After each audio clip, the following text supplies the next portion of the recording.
बिस्मिल्लाहिर्रहमानिर्रहीम। Chemistry first year के साथ मैं मोहम्मद अमजद, आपका केमिस्ट्री टीचर। तो जैसा कि आपको पता है कि बोर्ड के जो पेपर हैं वो नज़दीक हैं, बहुत कम दिन रह गए हैं। तो इसमें मैंने कोशिश की है कि जो इम्पोर्टेंट टॉपिक्स हैं उनको मैं ब्रीफली जो है वो एक्सप्लेन कर चूँगा, ताकि आप जो है जो इम्पोर्टेंट टॉपिक्स हैं उनसे आप गो थ्रू हो सकें। तो इसमें सबसे पहले इम्पोर्टेंट टॉपिक जो हमारा है वो क्वांटम नंबर से रिलेटेड है। क्वांटम नंबर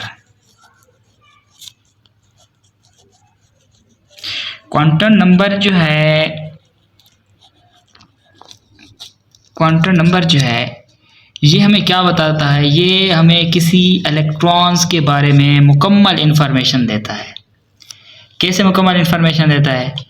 मीन्स कि ये हमें बताता है कि इलेक्ट्रॉन्स जो है वो किस शेल में पाया जाता है, किस ऑर्बिटल में पाया जाता है, उसकी एनर्जी क्या है, ठीक है, उसकी स्पिन क्या है, वो मूव किस तरह कर रहा है। मीन्स ये कि इलेक्ट्रॉन्स के बारे में पूरी की पूरी इंफॉर्मेशन जो है वो हमें क्वांटम नंबर से मिलती है। अब ये जो क्वांटम नंबर है इसको फिर मुख्तलिफ जो है चार इसकी कैटेगरी हैं, चार टाइप्स में इसको जो है वो क्लासिफाई किया जाता है। इसमें सबसे पहली जो क्लास इसकी है, जो सबसे पहली इसकी टाइप है वो है principal quantum number. Principal quantum number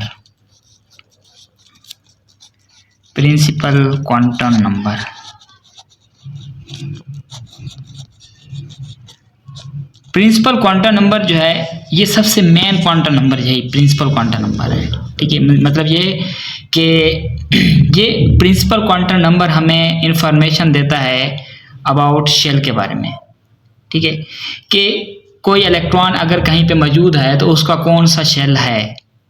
और जब हमें शेल के बारे में पता चलता है तो फिर हमें उसकी एनर्जी के बारे में भी पता चल जाता है, ठीक है। प्रिंसिपल क्वांटम नंबर को हम n से रिप्रेजेंट करते हैं, ठीक है। प्रिंसिपल क्वांटम नंबर जो है उसको n से रिप्रेजेंट किया जाता है। अब यहाँ पे जैसा कि आपको पता है कि फर्स्ट शेल आता है, फिर सेकंड शेल आता है, फिर थर्ड शेल आता है। तो उसमें हम जो है देखते हैं कि फर्स्ट शेल जो है उसके लिए n की वैल्यू होती है। अगर हम कहते हैं कि फर्स्ट शेल है तो उसके लिए n जो है हम कहते हैं कि n की वैल्यू यहाँ पे 1 होती है। इसी तरह सेकंड शेल है, सेकंड शेल के लिए n की वैल्यू कितनी होती है? 2 होती है। थर्ड शेल जो है, थर्ड शेल के लिए n की वैल्यू 3 होती है। फोर्थ शेल जो है, फोर्थ शेल के लिए n की वैल्यू कितनी होती है? 4 होती है, ठीक है। मतलब ये है कि इस तरह एक तरतीब के साथ first, second, third, fourth n की वैल्यू जो है वो बढ़ती चली जाती है। फर्स्ट शेल जो होता है जिसमें n की वैल्यू 1 होती है उसको हम कहते हैं के शेल, ठीक है। उसको क्या नाम दिया जाता है? के शेल का नाम दिया जाता है। सेकंड शेल को क्या नाम दिया जाता है? एल शेल का नाम दिया जाता है। और थर्ड शेल हमारा क्या होता है? एम शेल होता है। फोर्थ शेल जो होता है वो क्या होता है? एन शेल होता है, ठीक है। मतलब ये कि जब n की वैल्यू 1 होगी तो वो के शेल होगा, n की वैल्यू 2 होगी तो वो एल शेल होगा, n की वैल्यू 3 होगी तो वो एम शेल होगा, n की वैल्यू 4 होगी तो वो क्या होगा? एन शेल होगा। एक तो ये चीज़ हो गई। अब कौन कौन सी ऐसी इंफॉर्मेशंस हैं जो हम इस n की वैल्यू से जो है वो ले सकते हैं? पहली इंफॉर्मेशन तो ये है कि ये जो n की वैल्यू है ये हमें बताती है पीरियड नंबर के बारे में। पीरियड नंबर, ठीक है। मतलब ये कि जब हम किसी इलेक्ट्रॉन्स के बारे में कहते हैं कि उसके लिए n की वैल्यू 2 है तो इसका मतलब ये है कि वो इलेक्ट्रॉन्स जिस एलिमेंट्स का है वो एलिमेंट्स कहाँ पाया जाएगा? पीरियड नंबर 2 में पाया जाएगा, ठीक है। तो n की वैल्यू हमें क्या बताती है? पीरियड नंबर के बारे में बताती है। दूसरी जो इन्फॉर्मेशन हम n की वैल्यू से ले सकते हैं वो क्या ले सकते हैं? n की वैल्यू से हम पता लगा सकते हैं कि किसी शेल में कितने इलेक्ट्रॉन्स पाए जाते हैं, ठीक है। n की वैल्यू जो हमें है वो क्या बताती है? Number of electrons in a shell. किसी शेल में नंबर ऑफ इलेक्ट्रॉन्स कितने हैं वो n की वैल्यू से हमें पता चलता है। कैसे? अब इसके लिए एक फार्मूला इस्तेमाल किया जाता है 2n², ठीक है। 2n²। जैसे मैं कहता हूँ कि के शेल में कितने इलेक्ट्रॉन्स पाए जाते हैं, ठीक है। अब के शेल के लिए n की वैल्यू क्या है? 1 है, तो हम यहाँ पे क्या लगाएंगे, यहाँ पे n की जगह 1 पुट कर देंगे, तो ये क्या हो जाएगा 2 इंटू 1 का स्क्वायर। अब 2 इंटू 1 का स्क्वायर 1 ही होता है, 1 को 2 से मल्टीप्लाई कराए तो कितना आएगा 2 इलेक्ट्रॉन्स। तो मतलब ये कि के शेल में कितने इलेक्ट्रॉन्स पाए जाएंगे, 2 इलेक्ट्रॉन्स पाए जाएंगे, ठीक है। अच्छा, इसी तरह मैं अगर एल शेल में इलेक्ट्रॉन्स की तादाद अगर मालूम करना चाहूँ तो एल शेल के लिए आपको पता है कि एल शेल के लिए एन की वैल्यू जो है वो 2 होती है। वही फार्मूला अप्लाई करना है जो पहले आपको बताया है 2n² वाला। 2n की वैल्यू पुट करेंगे, एन की वैल्यू एल शेल के लिए कितनी होती है 2 होती है, यहाँ इसकी 2 वैल्यू पुट करेंगे, 2 का स्क्वायर जो है आ जाएगा। अब 2 का स्क्वायर कितना होता है 4 होता है, ठीक है, 2 का स्क्वायर 4 होगा। अब 4 को जब 2 से मल्टीप्लाई कराएंगे तो ये कितना आ जाएगा 8 आ जाएगा। तो मतलब ये कि एल शेल में कितने इलेक्ट्रॉन्स पाए जाते हैं 8 इलेक्ट्रॉन्स पाए जाते हैं, ठीक है। इसी तरह आप जो है वो एम शेल के लिए इलेक्ट्रॉन्स की तादाद फाइंड कर सकते हैं, एन शेल के लिए भी इलेक्ट्रॉन्स की तादाद जो है वो इस तरीके से फाइंड कर सकते हैं।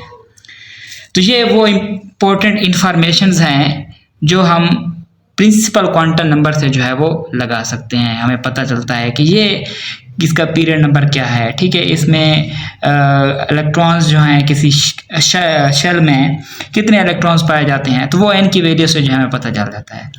नेक्स्ट ये है कि हमें एनर्जी ऑफ इलेक्ट्रॉन्स, इसके बारे में भी यहाँ से इंफॉर्मेशन मिलती है, ठीक है, एनर्जी ऑफ इलेक्ट्रॉन्स।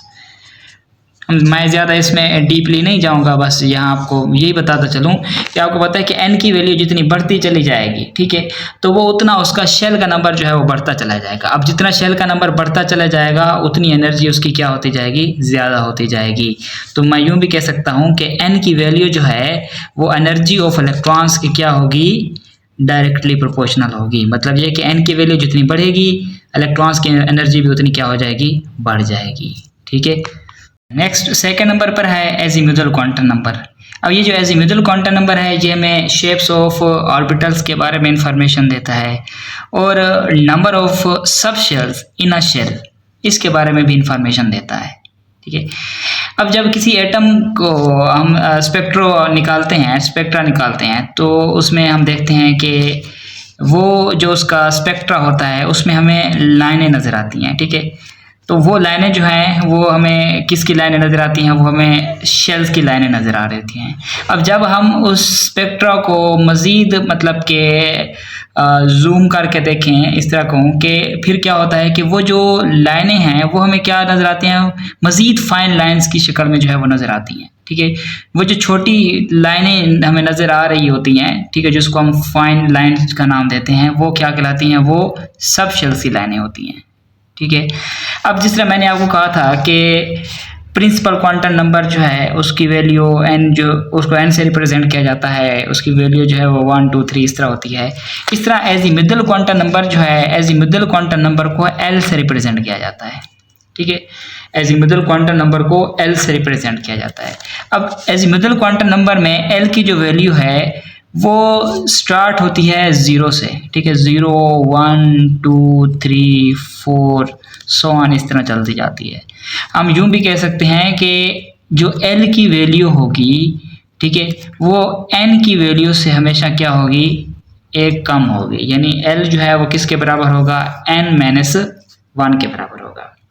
अब l की वैल्यू से हम कौन कौन सी इंपॉर्टेंट इंफॉर्मेशन जो है वो ले सकते हैं, ठीक है।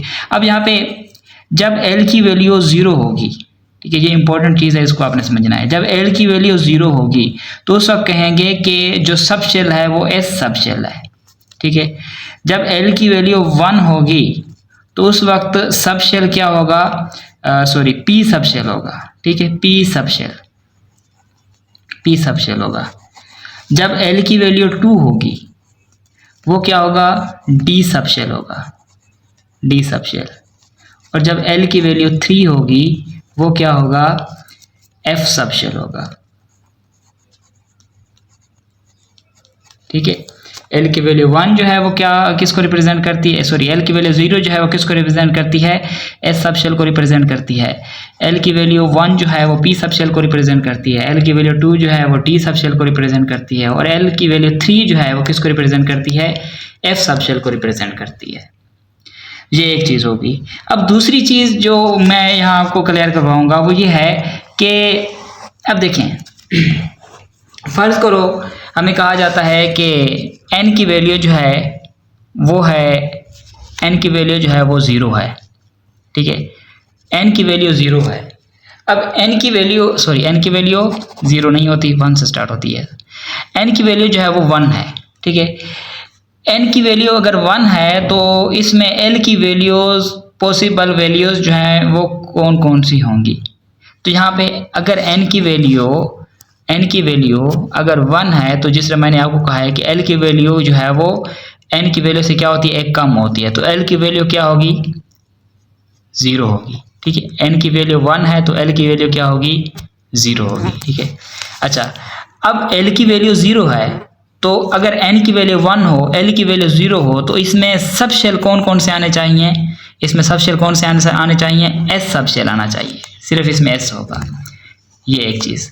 दूसरी, अब मैं कहता हूँ कि n की वैल्यू जो है वो 2 है, ठीक है, n की वैल्यू 2 है। अब n की वैल्यू 2 है तो l की वैल्यू जो है वो कितनी वैल्यू होगी, ठीक है, मैक्स जो इसकी वैल्यू जो है वो कितनी होगी, 0 भी होगी और 1 भी होगी, ठीक है, क्योंकि l मैंने आपको कहा है कि वो 0 से स्टार्ट होता है। n की वैल्यू 2 है तो l की वैल्यू क्या होगी, l की वैल्यू क्या होगी, 0 और 1, ठीक है, इस चीज़ को आपने समझना है। l की वैल्यू 0 भी होगी और 1 भी होगी। अब l की वैल्यू अगर 0 हो तो s सब शेल होता है, l की वैल्यू अगर 1 हो तो कौन सा सब शेल होता है, p सब शेल होता है, ठीक है। तो मतलब ये है कि जब n की वैल्यू 2 हो, ठीक है, तो उसमें कौन कौन से सब शेल आने चाहिए, उसमें s सब शेल होगा और उसमें p सब शेल होगा, ये दूसरा हो गया। अब तीसरा, अब n की वैल्यू अगर 3 हो, n की वैल्यू 3 हो तो फिर l की वैल्यू कौन कौन सी होंगी? l की वैल्यू आपको पता है कि 0 से स्टार्ट होती है, तो l की वैल्यू 0 होगी, l की वैल्यू 1 होगी, l की वैल्यू 2 होगी, ठीक है, ये वो 3 वैल्यूज आ गई हैं। अब l की वैल्यू अगर 0 है, ठीक है, तो वो कौन सा सब शेल होगा, s, l की वैल्यू 1 है तो p, l की वैल्यू 2 है तो d। तो मतलब ये है कि जब n की वैल्यू 3 है, ठीक है, जब n की वैल्यू 3 है तो उसमें l की वैल्यू 0, 1, 2 होगी, और n की वैल्यू अगर 3 है तो n की वैल्यू 3 के लिए उसके अंदर जो सब शेल होंगे वो s होगा, p होगा एंड d सब शेल होंगे। नेक्स्ट है n की वैल्यू 4। अब n की वैल्यू 4 के लिए आपने ये जो है वो खुद करना है कि अगर n की वैल्यू 4 हो, ठीक है, तो उसमें l की वैल्यू क्या होगी और l की वैल्यू क्या होगी, इसके बाद आपने ये देखना है कि इसमें सब शेल जो हैं वो कौन कौन से होंगे, तो ये चीज़ आपने खुद जो है वो फाइंड करनी है। एक और चीज़ भी यहाँ मैं आपको क्लियर कराता जाऊँ कि n की वैल्यू अगर 1 हो तो इसमें ये कौन सा शेल होगा, k शेल होगा, n की वैल्यू 2 हो तो कौन सा शेल होगा, l शेल होगा, n की वैल्यू 3 हो तो कौन सा शेल होगा, m शेल होगा, और n की वैल्यू 4 होगा तो कौन सा शेल होगा, n शेल होगा, ठीक है। तो ये इंपॉर्टेंट जो इन्फॉर्मेशन है ये आप यहाँ से ले सकते हैं, ठीक है। मतलब ये कि आप यहाँ से ये अंदाज़ा लगा सकते हैं कि किसी शेल के अंदर कितने सब शेल्स हैं, ठीक है, और कौन कौन से सब शेल्स हैं, वो इन्फॉर्मेशन आप जो है यहाँ से ले सकते हैं। जिस तरह मैंने अभी आपको बताया यहाँ पे कि अगर n की वैल्यू 2 हो, ठीक है, तो n की वैल्यू 2 हो तो इसका मतलब ये है कि इसके अंदर 2 सब शेल्स हैं, ठीक है, क्योंकि l की वैल्यू यहाँ में मिल रही है 0 और 1। 0 के लिए जो है वो s सब शेल होता है और p के लिए जो है वो 1 के लिए जो है वो p सब शेल होता है, ठीक है। तो ये इन्फॉर्मेशन जो है आप यहाँ से ले सकते हैं जी। थर्ड नंबर पर है magnetic quantum number. Magnetic quantum number, अब जिस तरह मैंने आपको सेकंड जो हमारा क्वांटम नंबर था एज़िमुथल क्वांटम नंबर, उसके बारे में मैंने कहा था कि जब आप स्पेक्ट्रल लाइंस जो हैं उनको आप मज़ीद जो देखते हैं तो वो आपको फाइन लाइंस नज़र आती हैं। अब उन फाइन लाइंस को मज़ीद जब आप मैग्नेटिक फील्ड के ज़रिए देखते हैं तो वो फाइन लाइन जो है मज़ीद छोटी लाइनों में जो है आपको तकसीम होती हुई नज़र आती हैं, ठीक है। वो जो छोटी लाइनें जो है वो आपको नज़र आ रही होती हैं, वो लाइनें किस चीज़ की होती हैं, वो रिप्रेजेंट करती हैं ऑर्बिटल्स को रिप्रेजेंट करती हैं, ठीक है, ऑर्बिटल्स को रिप्रेजेंट करती हैं। हर सब शेल जो है वो मज़ीद छोटे छोटे हिस्सों में जो है उसको डिवाइड किया जाता है। उन छोटे हिस्सों को किसका नाम दिया जाता है, ऑर्बिटल्स का नाम दिया जाता है, ठीक है। अब ये जो मैग्नेटिक क्वांटम नंबर है, ये मैग्नेटिक क्वांटम नंबर हमें किस चीज़ के बारे में इंफॉर्मेशन देगा, ऑर्बिटल्स के बारे में इंफॉर्मेशन देगा, ठीक है। मैग्नेटिक क्वांटम नंबर जो है इसको ओरिएंटेशन क्वांटम नंबर भी कहा जाता है, ठीक है। ये ओरिएंटेशन जो है हमें ये बताती है कि जो इलेक्ट्रॉन्स है उसकी ओरिएंटेशन क्या है, वो किस तरतीब से जो है वो मौजूद हैं शेल के अंदर, सब शेल के अंदर। तो ये जो मैग्नेटिक क्वांटम नंबर है इसको इसलिए ओरिएंटेशन क्वांटम नंबर का भी नाम दिया जाता है। अब मैग्नेटिक क्वांटम नंबर जो है इसको m से रिप्रेजेंट किया जाता है, ठीक है। मैग्नेटिक क्वांटम नंबर को m से रिप्रेजेंट किया जाता है। अब इसकी वैल्यूज जो है मैग्नेटिक क्वांटम नंबर की वो हम कैसे मालूम कर सकते हैं, इस चीज को हमने देखना है। अब मैग्नेटिक क्वांटम नंबर जो है इसकी वैल्यू मालूम करने के लिए हम यहाँ पे एक फार्मूला अप्लाई करते हैं 2l+1, ये वाला फार्मूला अप्लाई करते हैं, ठीक है। ये इंपॉर्टेंट फार्मूला है 2l+1। अब इस फार्मूले को कैसे अप्लाई करना है हमने, फर्ज करो मैं आपसे कहता हूं कि एक इलेक्ट्रॉन जो है, ठीक है, वो एक ऐसे सब शेल के अंदर मौजूद है, ठीक है, जिसमें L की वैल्यू जो है उसकी आ रही है, यानी मैं कहता हूं कि P सब शेल के अंदर मौजूद है। मैं यूं कहता हूं कि इलेक्ट्रॉन जो है वो P सब शेल के अंदर मौजूद है, तो उसका मैग्नेटिक क्वांटम नंबर क्या होगा। अब P सब शेल की अगर बात आ रही है तो P सब शेल के लिए, जिस तरह पिछले लेक्चर में भी पिछले टॉपिक में भी आपको मैंने बताया है कि P सब शेल के लिए L की वैल्यू कितनी होगी, 1 होगी, ठीक है। अब P सब शेल के लिए L की वैल्यू क्या होगी, 1 होगी। इस फार्मूले में आप जब 1 पुट करते हैं तो आंसर क्या आता है आपका 2 × 1 + 1, 2 + 1 किसके बराबर होता है, 3 के बराबर होता है। चलो ये भी हो गया, एक सिंपल और भी करके देता हूँ आपको। मैं कहता हूँ कि इलेक्ट्रॉन जो है वो जहाँ पे मौजूद है, ठीक है, वो मौजूद है किसमें, S सब शेल में। अब S सब शेल के लिए L की वैल्यू क्या होती है, कितनी होती है, 0 होती है। जब S सब शेल हो तो उसके लिए L की वैल्यू कितनी होती है, 0 होती है। अब इसको भी मैं इस फार्मूले के अंदर अगर पुट करके देखूँ तो 2L की वैल्यू जो है वो 0 है, 2 + 1, तो 2 को 0 से मल्टीप्लाई कराएं तो 0 ही आता है, और इसका आंसर कितना आएगा, 1 आएगा। अब ये जो आंसर मैंने निकाले हैं ये या फिर ये, यहाँ से हमें कौन सी इंपॉर्टेंट इंफॉर्मेशन जो है वो मिल सकती है।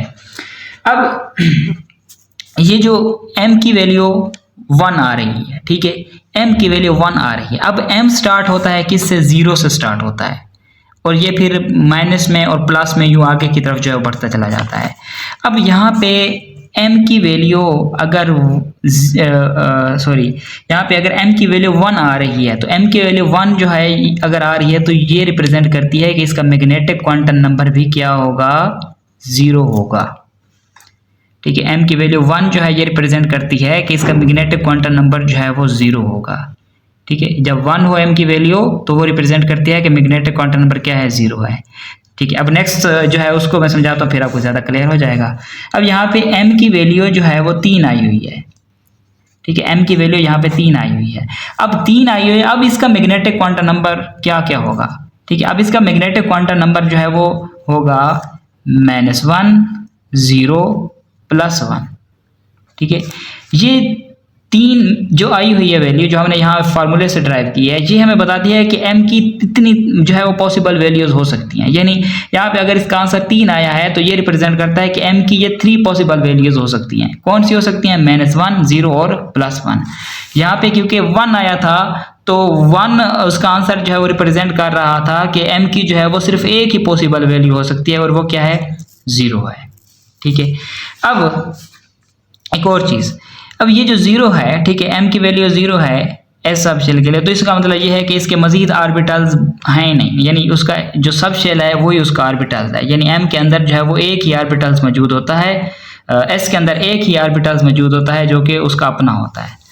यहाँ पे अगर p की बात की जाए तो p की क्योंकि 3 वैल्यूज आ रही हैं तो ये 3 वैल्यूज रिप्रेजेंट करती हैं, ठीक है, कि p के जो हैं वो 3 ऑर्बिटल्स होते हैं। कौन से, px py एंड pz, ठीक है। ये 3 डिफरेंट वैल्यूज जो हैं ये रिप्रेजेंट करती हैं कि ये 3 p ऑर्बिटल जो हैं ये डिफरेंट ओरिएंटेशंस के ऊपर जो है मौजूद हैं। यानी मैं अगर इसको ड्रा करूं तो ये हो गया px ऑर्बिटल्स हो गया, ठीक है, इसको px का नाम दे देता हूं।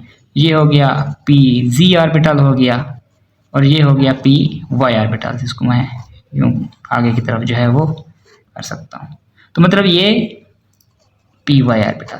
तो मतलब ये कि तीनों ये जो ऑर्बिटल्स हैं ये डिफरेंट ओरिएंटेशंस के ऊपर जो हमें नज़र आ रही हैं, और ये ओरिएंटेशंस हमें कहाँ से मिली हैं, इस वैल्यू से मिली है, -1, 0 और +1। अच्छा, एक और भी मैं यहाँ पे आपको जो है वो करके दिखाता हूँ।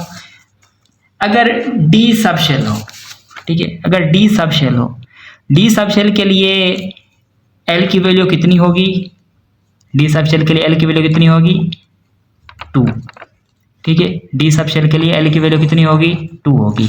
अब इस फार्मूले में इस एल की वैल्यू को पुट करके जो है वो चेक करते हैं कि इसका आंसर क्या होता है डी सब शेल के लिए।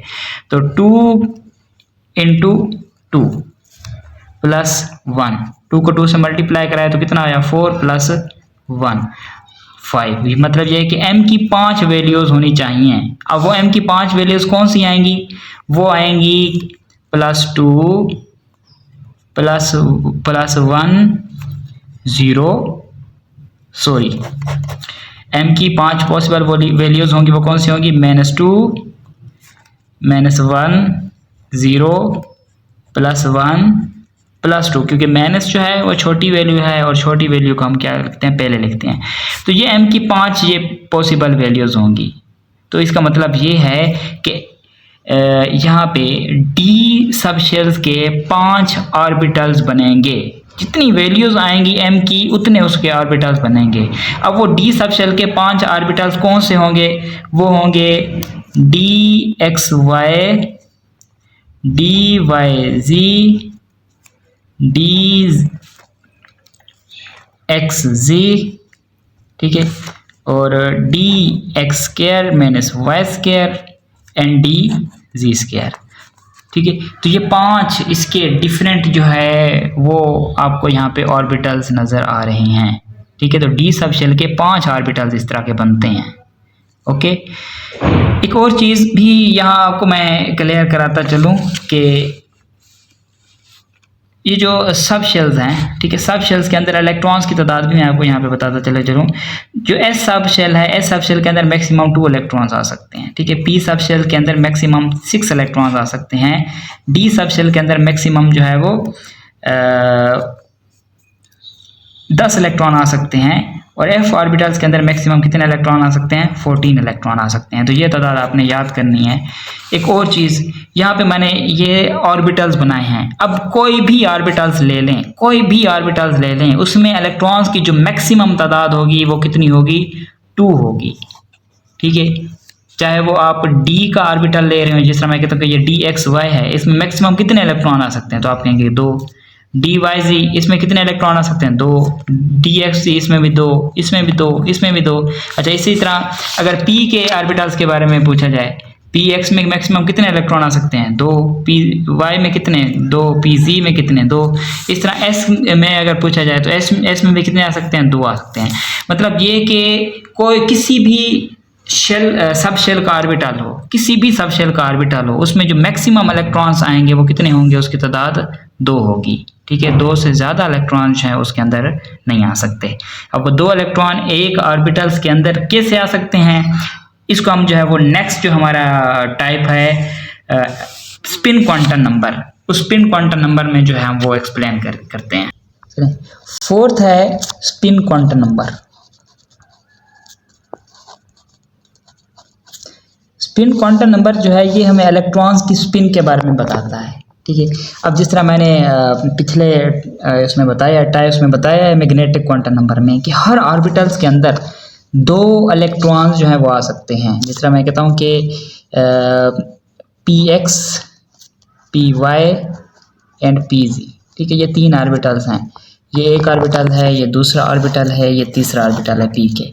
अब हर ऑर्बिटल्स के अंदर कितने इलेक्ट्रॉन आ सकते हैं, 2 इलेक्ट्रॉन्स आ सकते हैं, ठीक है। इसमें 2 इलेक्ट्रॉन्स हैं, इसमें भी 2 इलेक्ट्रॉन्स हैं, इसमें भी 2 इलेक्ट्रॉन्स हैं। हर ऑर्बिटल्स के अंदर 2 इलेक्ट्रॉन आ सकते हैं। अब यहाँ पे क्वेश्चन ये है कि आपको पता है कि इलेक्ट्रॉन्स के ऊपर नेगेटिव चार्ज होता है। इस तरह 2 इलेक्ट्रॉन्स जिनके ऊपर सेम चार्ज है वो एक ऑर्बिटल के अंदर जो है वो रिजाइड कर सकते हैं। इसको एक्सप्लेन करने के लिए गॉड स्मिथ ने 1925 में ये चीज़ जो है वो एक्सप्लेन की, ठीक है, स्पिन क्वांटम नंबर के बारे में एक्सप्लेन किया। अब क्या कहता है ये कहता है कि एक ऑर्बिटल्स के अंदर जो दो इलेक्ट्रॉन्स की मूवमेंट है वो क्या होती है, अगर एक इलेक्ट्रॉन जो है वो क्लॉकवाइज डायरेक्शन में मूव कर रहा है, ठीक है, एक इलेक्ट्रॉन अगर क्लॉकवाइज डायरेक्शन में मूव कर रहा है तो दूसरा इलेक्ट्रॉन जो है वो एंटी क्लॉकवाइज डायरेक्शन में मूव करेगा। समझ आइए कि एक इलेक्ट्रॉन अगर क्लॉकवाइज डायरेक्शन में मूव कर रहा है तो दूसरे इलेक्ट्रॉन्स की मूवमेंट जो है वो क्या होगी, एंटी क्लॉकवाइज होगी। ठीक है, जिस तरह मैं कहता हूँ कि फर्ज करें ये एक एक्सिस है, ठीक है, ये एक एक्सिस है, ये जो है उसका ऑर्बिटल है। अगर एक इलेक्ट्रॉन जो है ये एंटी क्लॉकवाइज डायरेक्शन में मूव कर रहा है तो दूसरा इलेक्ट्रॉन जो होगा वो किस डायरेक्शन में मूव करेगा, वो क्लॉकवाइज डायरेक्शन में मूव करेगा। ठीक है, अब इससे क्या होगा, इससे ये होगा कि दोनों इलेक्ट्रॉन जो हैं जिनके ऊपर सेम चार्ज है वो एक ही ऑर्बिटल के अंदर जो है वो इजीली रिजाइड कर सकते हैं। ठीक है, एक की डायरेक्शन अगर क्लॉकवाइज है तो क्लॉकवाइज जिसकी डायरेक्शन है उसकी जो स्पिन होगा, ठीक है, उसके लिए जो स्पिन क्वांटम नंबर की वैल्यू होगी उसको हम +1/2 से जो है वो रिप्रेजेंट करते हैं, और जिसकी एंटी क्लॉकवाइज जो है वो होगी डायरेक्शन होगी उसके लिए जो हम स्पिन की वैल्यू है उसको हम -1/2 से जो है वो रिप्रेजेंट करते हैं। ठीक है, तो मतलब ये है कि अगर ओवरऑल इसकी वैल्यू देखी जाए स्पिन क्वांटम नंबर की, ओवरऑल अगर दो इलेक्ट्रॉन्स की वैल्यू अगर हम कंबाइन करें तो -1 जो है वो +1 के क्या हो जाएगा, इक्वल हो जाएगा, और ये आपस में क्या हो जाएगी, कट जाएगी। यानी ओवरऑल तो उसके ऊपर कोई इस तरह का जो है वो स्पिन नहीं होगा। लेकिन अगर एक इलेक्ट्रॉन्स की बात की जाए तो एक इलेक्ट्रॉन्स की डायरेक्शन, यानी अगर जिसकी डायरेक्शन क्लॉकवाइज है तो उसके लिए स्पिन क्वांटम नंबर क्या होगा, +1/2 होगा, और जिसकी डायरेक्शन यानी जिसकी मूवमेंट एंटी क्लॉकवाइज है उसके लिए स्पिन क्वांटम नंबर क्या होगा, -1/2 होगा। तो इस तरह ये स्पिन क्वांटम नंबर जो है ये हम उन्हें इलेक्ट्रॉन्स को, यानी दो इलेक्ट्रॉन जिनके ऊपर सेम चार्ज है वो एक ऑर्बिटल्स के अंदर मौजूद हैं, ये स्पिन क्वांटम नंबर जो है ये उन्हें उस एक ऑर्बिटल्स के अंदर जो है वो रहने के काबिल बनाता है। ठीक है, ये एक्सप्लेन करता है कि ये इलेक्ट्रॉन किस तरह जो है वो रिजाइड कर सकते हैं। तो यहाँ पे एक क्वेश्चन है, उस क्वेश्चन में हमने चारों जो क्वांटम नंबर पढ़े हैं उनकी वैल्यूज फाइंड करनी है। क्वेश्चन है कि 2p(x) इसमें एक इलेक्ट्रॉन है। अब इसमें पूछा जाता है कि इसमें प्रिंसिपल क्वांटम नंबर की वैल्यू क्या होगी 2px में। ठीक है, इसके अलावा इसमें एजीमुथल क्वांटम नंबर की वैल्यू क्या होगी, मैग्नेटिक क्वांटम नंबर की वैल्यू क्या होगी, और इसमें जो स्पिन क्वांटम नंबर की वैल्यू क्या है। अब इस एक ही जो सब शेल है यानी ऑर्बिटल है इसके अंदर हमने ये सारी इलेक्ट्रॉन्स के बारे में जितनी भी इंफॉर्मेशन है वो हमने यहाँ से लेनी है। सबसे पहले प्रिंसिपल क्वांटम नंबर। अब प्रिंसिपल क्वांटम नंबर को किससे रिप्रेजेंट किया जाता है, n से रिप्रेजेंट किया जाता है। अब यहाँ पे प्रिंसिपल क्वांटम नंबर जो है हमें कहाँ से मिलेगा, ये जो 2 लिखा हुआ है, ठीक है, ये 2 क्या होगा, इसका प्रिंसिपल क्वांटम नंबर होगा, यानी n की वैल्यू क्या होगी, यहाँ पे 2 होगी। सेकंड नंबर पर है l की वैल्यू। अब मैंने आपको बताया था कि जब p ऑर्बिटल हो यानी p सब शेल हो तो p सब शेल के लिए l की वैल्यू कितनी होती है, s के लिए 0, p के लिए क्या होगी 1 होगी, तो l की वैल्यू यहाँ पे क्या होगी 1 होगी। ठीक है, थर्ड नंबर पर है m की वैल्यू। अब m की वैल्यू जो है जब l की वैल्यू 1 है तो m की वैल्यू कितनी होनी चाहिए, 3 वैल्यूज होनी चाहिए। ठीक है, कितनी वैल्यूज होनी चाहिए, 3 वैल्यूज होनी चाहिए, यानी -1, 0 एंड +1। अब यहाँ पे क्योंकि एक ही इलेक्ट्रॉन है तो हम क्या लिखते हैं, यहाँ पे कोई एक वैल्यू जो है इसकी लिख देते हैं, यानी यहाँ मैं लिख देता हूँ m की वैल्यू जो है वो +1 होगी। ठीक है, अच्छा, इसके ऊपर एक इलेक्ट्रॉन मौजूद है। अब इस एक इलेक्ट्रॉन्स की डायरेक्शन जो है या तो क्लॉकवाइज होगी डायरेक्शन या फिर एंटी क्लॉकवाइज होगी। अब यहाँ पे क्योंकि एरो का हेड जो है वो ऊपर की तरफ है तो इसकी डायरेक्शन हम क्या शो करेंगे, क्लॉकवाइज डायरेक्शन, यानी इसका वैल्यू जो है स्पिन क्वांटम नंबर के लिए वो +1/2 जो है इसकी वैल्यू शो करेंगे। तो अब यहाँ पे देखें n की वैल्यू भी हमने निकाली है, l की वैल्यू भी निकाली है हमने, m की वैल्यू भी निकाली है और s की वैल्यू भी निकाली है। ठीक है, इस एक ऑर्बिटल्स के अंदर। तो स्टार्ट में मैंने आपको यही कहा था कि जो क्वांटम नंबर्स होते हैं वो हमें एक इलेक्ट्रॉन्स के बारे में कि वो इलेक्ट्रॉन्स कहाँ पाया जाता है, उसकी एनर्जी क्या है, ठीक है, वो मूव किस तरह करता है, वो सारी इन्फॉर्मेशन हमें कौन देता है, क्वांटम नंबर देते हैं। तो ये चारों क्वांटम नंबर जो है हमने यहाँ पे लिखे हैं। ठीक है, एक और चीज़ मैं आपको यहाँ पे क्लियर कराता चलूँ, जो प्रिंसिपल क्वांटम नंबर होता है यानी n होता है, ठीक है, वो इंफॉर्मेशन देता है हमें किसके बारे में, शेल के बारे में। जो एजीमुथल क्वांटम नंबर होता है यानी एल, वो हमें इंफॉर्मेशन देता है किसके बारे में, सब शेल के बारे में। ठीक है, शेल कौन से होते हैं, K L M N. Subshell क्या होते हैं, एस पी डी एफ। अच्छा, जो m है यानी मैग्नेटिक क्वांटम नंबर है, वो हमें इंफॉर्मेशन देता है किसके बारे में, ऑर्बिटल्स के बारे में इंफॉर्मेशन देता है, ऑर्बिटल्स के बारे में इंफॉर्मेशन देता है। ऑर्बिटल्स कौन से होते हैं, जिस तरह s का जो है वो एक ही होता है, p का क्या होता है, P X P Y P Z होता है, और d के ऑर्बिटल्स भी मैंने बताए हैं। जो s होता है वो हमें किसके बारे में इंफॉर्मेशन देता है, स्पिन ऑफ इलेक्ट्रॉन्स के बारे में इंफॉर्मेशन देता है। ठीक है, तो ये सारा खुलासा है, ये सारी वो चीज़ें हैं जो इस पूरे लेक्चर के दौरान जो है मैंने आपको कवर कराई हैं। ठीक है, अब आपने क्या करना है, आपको मैं क्वेश्चन दे रहा हूँ, ये है 3D एक्स वाई। ठीक है, इसमें एक इलेक्ट्रॉन है, आपने ये इस ऑर्बिटल्स में, ठीक है, ये जो इलेक्ट्रॉन है, इस इलेक्ट्रॉन्स का आपने principal quantum number, azimuthal quantum number, magnetic quantum number और स्पिन क्वांटम नंबर जो है वो फाइंड करना है। ठीक है, जिस तरह मैंने यहाँ पे इस इलेक्ट्रॉन का फाइंड किया, आपने इस इलेक्ट्रॉन्स का जो है वो फाइंड करना है। तो मिलते हैं इंशाल्लाह नेक्स्ट लेक्चर के साथ। तो अल्लाह हाफिज़।